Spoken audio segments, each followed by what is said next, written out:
I'm Bambi Francisco for Vader TV, the network for innovators, and I'm speaking with Scott Banister. He's the founder of Zivity. He also is a co-founder of Ironport Systems, which was sold to Cisco Systems last year for $800 million, over $800 million.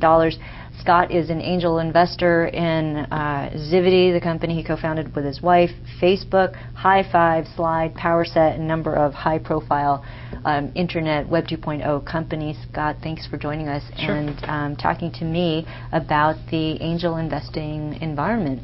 It definitely feels like there's a slowdown in the amount of money being poured into these startups. And how does it? What's your assessment of the climate? Well, I think things definitely have slowed down. I think anytime the financial markets get shaky, then people have a tendency to want to retreat to cash, and partially, they're doing that to reserve that cash because they think there might be future better bargains that that might come forth later.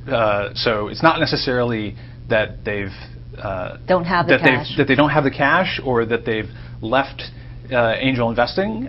It's just that they might be thinking, the angel investing deals might be better a year from now than they are today, and so maybe I'll wait. It's very similar to somebody saying, I am in the market for a house, but I'm going to rent for a year because I think housing prices are going to drop.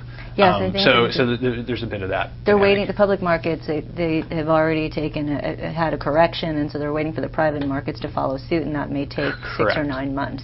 Correct. So what about the deals that you're looking at? If you're looking at, I'm sure that maybe you're not investing so much now, but what's the deal flow like, and what are the valuations like that you're seeing?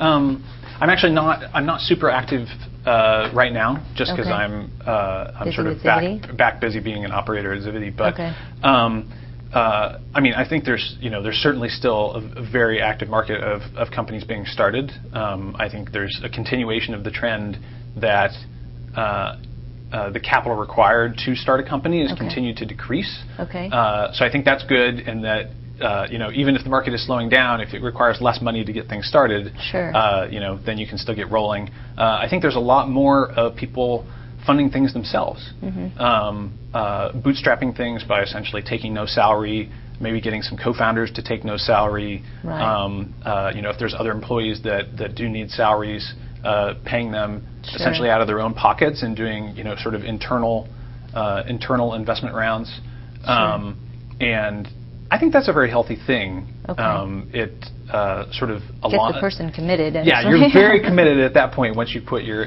own money on the line. So if you were, and this is the last question, but if you were, because there are lots of entrepreneurs on Vader, because you have invested in Zivity and Facebook, of course you're at Zivity and you've co-founded it, but Hi5, Slide, PowerSet. If you were to invest in a company, what would you look for? Right now, I'd say the primary thing I would look for is still always what is the leadership team of the company? What does it look like? I always look for a very clear CEO, or if there's not one, a very clear plan for how is the CEO going to be brought in? And what are the talents of the people there? Do they seem like people that can execute? Because the earlier stage a company is, the more it really is just all about the team, and sort of secondarily about the technology or the product. So probably the second thing after the team, I would say, is what market are they attacking, and you have to believe in the market that they're attacking. And if fundamentally you don't agree, they think there's dollars in some market and you don't think there's dollars in that market, then you probably shouldn't cast your lot in with them. So you're focused on the people. Yeah, that's people first, the market most second. important. Well, you've made some pretty good bets already, so you're doing the right thing, I'm sure. I try. Thanks, Scott. I've been speaking with Scott Banister, and I'm Bambi Francisco.